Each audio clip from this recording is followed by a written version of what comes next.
안녕하세요. 오늘 우리는 회사의 비전과 목표를 명확히 이해하고 개인의 역량과 연결하여 성과를 창출하는 방법에 대해 알아보겠습니다. 먼저 회사의 정체성과 성장에 대해 살펴보겠습니다. 회사는 본질적으로 두 사람 이상이 모여 공동의 과업을 해결하기 위해 존재하는 조직입니다.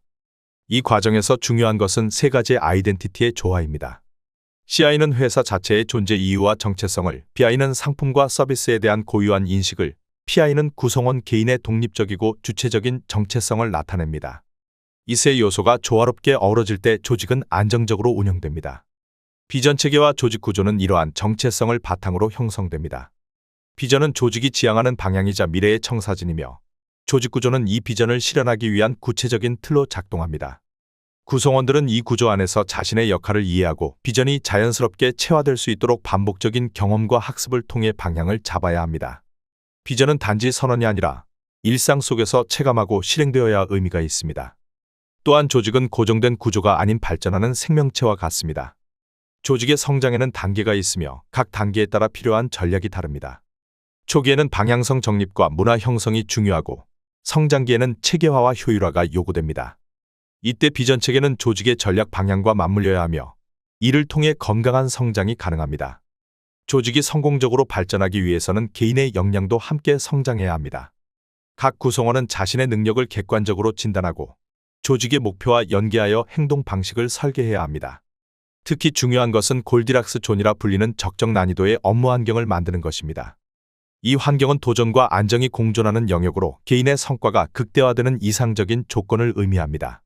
마지막으로 조직과 개인이 설정한 목표를 실질적인 결과로 전환하기 위해서는 실행력이 요구됩니다. 우선순위를 분명히 하고 성과 중심의 실행 전략을 구사해야 하며, 이는 단기적인 성과뿐 아니라 장기적인 변화도 이끌 수 있습니다. 성과 포커싱은 단순한 목표 달성이 아니라 전략적 선택과 집중을 가능하게 합니다. 다음은 개인의 역량과 성과에 대해 살펴보겠습니다. 사람마다 성공과 실패의 차이는 무엇에서 비롯되는 것일까요? 스콧 아담스는 성공하는 사람들은 단순한 목표가 아닌 시스템을 만든다고 말합니다. 목표는 하나의 지점에 불과하지만 시스템은 전체 구조와 흐름을 조율합니다. 이것이 곧 시스템이며 지속 가능한 성과의 기반이 됩니다. 성과는 사람, 조직, 일이라는 세 가지 핵심 인풋 요소에서 시작됩니다.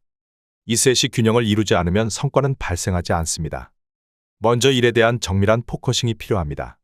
무작정 목표를 세우기보다 실제 문제를 식별하고 이를 해결 가능한 형태로 목표화해야 합니다. 조직은 적정 인원을 기반으로 체계적인 시스템을 갖춰야 하며, 구성원 한 사람 한 사람의 직무 역량을 명확히 진단할 수 있어야 합니다. 이러한 인풋은 아웃컴으로 연결됩니다. 역할과 책무가 분명해지고 조직이 체계적으로 운영되며 그에 따른 결과가 도출됩니다.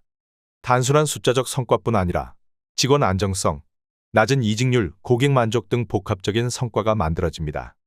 진정한 성과란 이렇게 다차원적인 결과를 의미합니다. 개인의 성과 창출에는 능력과 역량의 구분이 필요합니다. 능력은 현재 쓸 수 있는 실력이며, 타고난 재능을 의미하는 카르마와 지속된 훈련의 결과입니다. 이는 시험 성적이나 포트폴리오로 검증 가능합니다. 그러나 세상이 변하면 과거의 능력만으로는 부족합니다. 이때 필요한 것이 코나토스, 즉 성장의지입니다. 이 의지가 없으면 능력은 정체되고 맙니다. 반면 역량은 비교 속에서 드러나는 차별적 실력입니다. 누구만큼만 해라는 기준이 생기고, 이것은 곧 아비투스, 지속적 학습을 통한 습관화된 가치와 연결됩니다. 능력과 역량이 합쳐질 때 사람은 위풍당당한 아우라를 갖게 됩니다. 아우라는 삶을 대하는 태도에서도 나타납니다. 세렌디피티 관점은 행운과 감사로 연결되며, 어트리뷰션 관점은 불만과 원망으로 귀결됩니다. 스스로 어떤 관점을 선택하는지가 삶의 질을 결정합니다. 이런 개인이 성장하기 위해 필요한 세 가지 특성을 동물을 통해 비유해 보겠습니다. 첫째, 잠자리의 선택적 주의력, 즉 집중력입니다. 잠자리는 사냥 성공률이 97%에 달할 정도로 타깃에 집중합니다. 둘째, 코뿔소의 우세 역량입니다. 하나의 강력한 역량을 갖추면 그것만으로도 생존할 수 있습니다. 셋째, 꿀벌의 연결 능력입니다. 꿀벌은 꽃과 꽃을 연결시키고 각자의 역할을 명확히 하며 협업합니다. 이처럼 집중, 강점, 연결은 성장하는 사람의 특징이며, 이러한 특성을 내재화하는 것이 성과 창출의 출발점입니다. 여러분도 이 세 가지 특성을 기억하여 집중력을 갖추고 자신만의 우세 역량을 발굴하며 다른 사람들과 연결하여 협업한다면 긍정적인 방향으로 성장할 수 있을 것입니다. 이번에는 조직 발달과 목표 관리에 대해 알아보겠습니다. 조직이 성장하려면 단지 인원이 늘어나거나 매출이 증가하는 것만으로는 충분하지 않습니다. 체계적인 성과 구조와 함께 조직 발달의 단계를 이해해야 합니다. 터크만은 이를 5가지 단계로 나눴는데 우리는 그중 4단계에 집중할 수 있습니다. 첫 번째는 형성기로 각 구성원이 자신의 역할을 인지하는 단계입니다. 이 시기에는 나는 무엇을 하는 사람인가라는 질문에 대한 답을 찾는 것이 가장 중요합니다. 서로 중복되지 않는 역할 분담이 이루어지면 조직은 효율적으로 움직일 수 있습니다. 두 번째는 갈등기입니다. 조직이 커지고 팀이 나뉘면 충돌이 생깁니다. 이 갈등을 잘 넘기면 결집기로 전환되며 이때 규칙과 원칙이 필요합니다. 예를 들어 전결권을 정하거나 일의 흐름을 매뉴얼화하는 등 업무 질서를 확립해야 성장을 지속할 수 있습니다. 세 번째는 안정기입니다. 이 단계에서는 조직 문화가 자리 잡기 시작합니다. 친근한 분위기와 유연함도 중요하지만 일정 수준의 시스템 정비와 절제가 필요한 시점입니다. 지나친 유연함은 무질서로 이어질 수 있습니다. 네 번째는 고도 성장기입니다. 지금까지의 방식으로는 더 이상 성장할 수 없습니다. 환경이 변화하고 외부 지원이 줄어들며 기존의 제품과 서비스만으로는 경쟁이 어려운 상황입니다. 혁신적인 시도가 필요하며 새로운 비즈니스 모델이 필수입니다. 이러한 조직 단계를 이해한 뒤 우리는 현재 위치를 냉정하게 평가해야 합니다.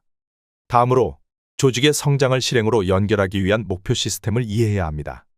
여기에는 대표적으로 MBO, KPI, OKR이 있습니다. MBO는 목표에 의한 관리로 목표를 할당하는 방식이고 KPI는 그 목표를 얼마나 달성했는지 측정하는 지표입니다.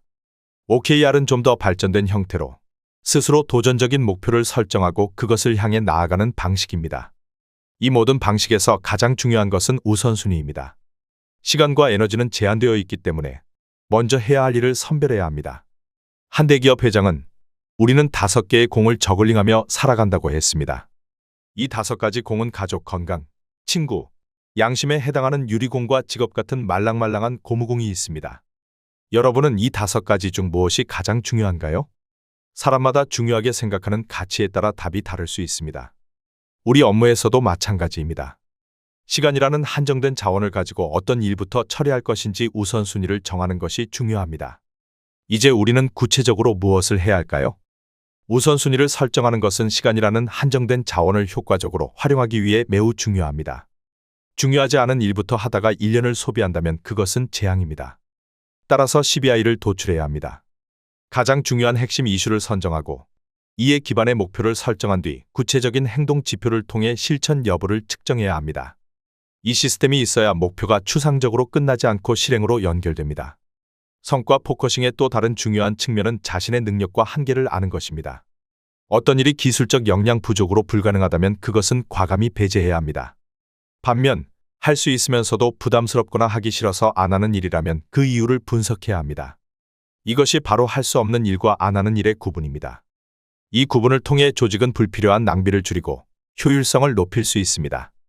요약하자면 조직 발달 단계를 이해하고 현재 위치를 파악하며 CBI 중심 목표 시스템을 정비하고 실행 가능한 구조를 만드는 것이 지금 우리가 해야 할 일입니다. 구조를 이해하면 어디로 가야 할지 길이 보이기 시작합니다. 작은 조직이더라도 체계가 있다면 충분히 강소기업으로 성장할 수 있습니다. 다음은 골디락스 존과 개인 특성에 대해 알아보겠습니다. 골디락스 존이라는 단어는 누구에게나 적당한 상태, 안정된 상태를 의미합니다. 이는 영국 동화 곰 3마리에서 유래한 표현으로 금발머리 소녀가 곰 3마리의 집에 들어가서 3가지 수프 중 미지근한 것을 3개의 침대 중 적당히 푹신한 것을 선택한 것에서 기인한 표현입니다. 골디락스 존은 너무 뜨겁거나 차갑지 않은 수프, 너무 딱딱하거나 푹신하지 않은 침대처럼 딱 좋은 상태를 상징합니다. 이 개념은 경제학에서는 적정 성장과 물가 상승이 균형을 이루는 안정된 경제 상황을 뜻합니다. 일터에서도 이와 같은 적정한 상태, 즉 골디락스 존을 만들 수 있어야 합니다. 각자가 자신의 역량을 충분히 발휘하면서도 무리하지 않는 지속 가능한 업무 환경이 필요합니다.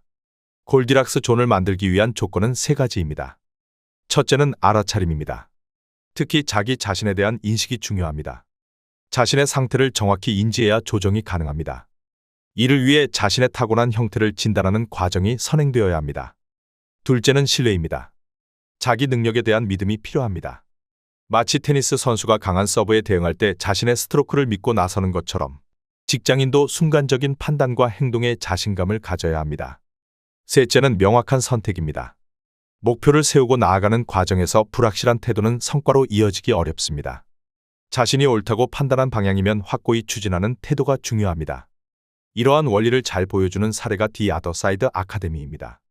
이곳은 범죄 경력을 가진 이들이 새 출발할 수 있도록 돕는 직업훈련 기관입니다.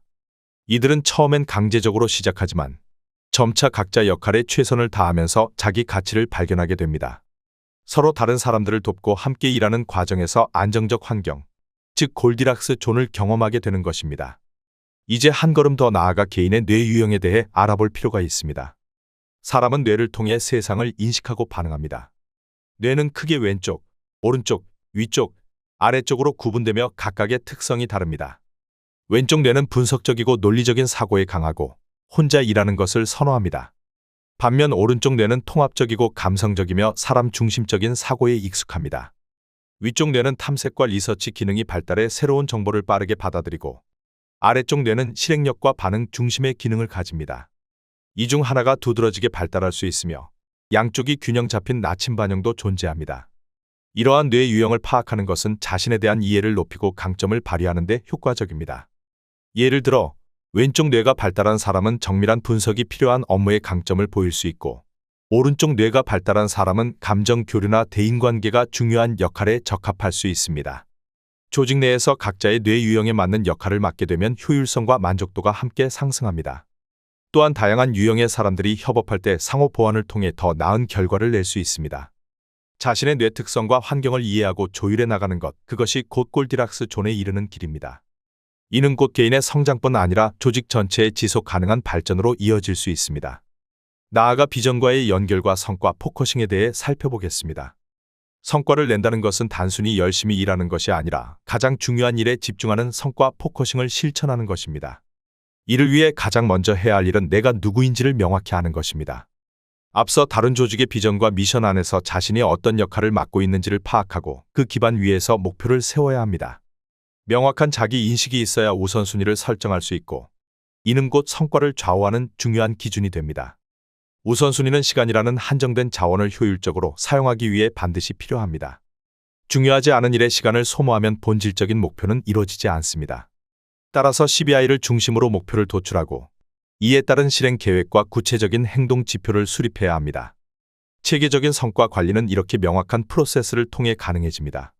이 과정에서 또 하나 중요한 점은 자신의 능력과 한계를 정확히 아는 것입니다. 할 수 없는 일과 안 하는 일을 구분해야 합니다. 이는 개인적 솔직함이자 조직 내 커뮤니케이션의 투명성을 높이는 출발점입니다. 자신이 어떤 역량을 갖고 있으며 어떤 영역에서는 타인의 도움이 필요한지 분명히 인식하고 공유할 때 팀워크도 더 강해집니다. 성과 포커싱은 골디락스 존과도 깊이 연결됩니다. 우선순위가 명확하고 자신에 대한 이해가 높을수록 더 안정적이고 몰입 가능한 업무 환경을 만들 수 있습니다. 그 환경 속에서 우리는 최고의 성과를 경험하게 됩니다. 또한 이는 단순한 개인 성과에 머물지 않고 팀 전체, 조직 전체의 목표로 확장됩니다. 이제 그 성과를 조직의 비전과 어떻게 연결할 것인가를 고민해야 합니다. 첫째, 회사의 비전 속에서 개인 목표를 재정의해야 합니다. 조직이 지향하는 방향에 스스로를 자연스럽게 위치시켜야 합니다. 둘째, 자신의 강점을 기반으로 역할을 찾아야 합니다. 이는 앞서 다룬 잠자리, 콧불소, 꿀벌의 옷의 역량과 연결됩니다. 셋째, 개인과 조직이 동시에 성장할 수 있는 전략이 필요합니다. 어느 한쪽의 희생 없이 상호 보완적 관계 속에서 함께 발전하는 구조가 바람직합니다. 넷째, 다양한 강점을 가진 사람들과 협력해 시너지를 만들어야 합니다. 벌집처럼 각자의 역할에 충실하며 전체를 위해 조화롭게 움직일 수 있어야 합니다. 마지막으로 지금까지의 내용을 정리하며 앞으로 어떻게 실천해 나갈 것인지 고민해야 합니다. 회사의 비전과 미션은 방향성을 제공합니다. 이를 내재화하고 단순한 목표가 아닌 실행 가능한 시스템으로 구축해야 합니다. 사람, 조직, 일이 균형을 이루는 구조 속에서 개인은 자신의 역량을 발전시키고 조직은 질적 성장을 이뤄야 합니다. 현재의 변화기를 넘어서기 위해서는 새로운 시도와 혁신적 접근이 필수입니다. 그리고 각자가 자기만의 골디락스 존을 찾아 최적의 성과를 내는 환경을 만들어야 합니다. 이 모든 노력은 단 하나의 목적, 진정한 성과로 이어집니다. 그 성과는 이해, 노력 결과를 통한 UER 모델로 점검할 수 있으며 회사와 개인 모두의 발전으로 연결됩니다.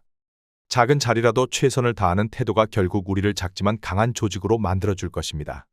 함께 성장해 나가는 이 과정이 진정한 비전 실현의 길입니다. 감사합니다.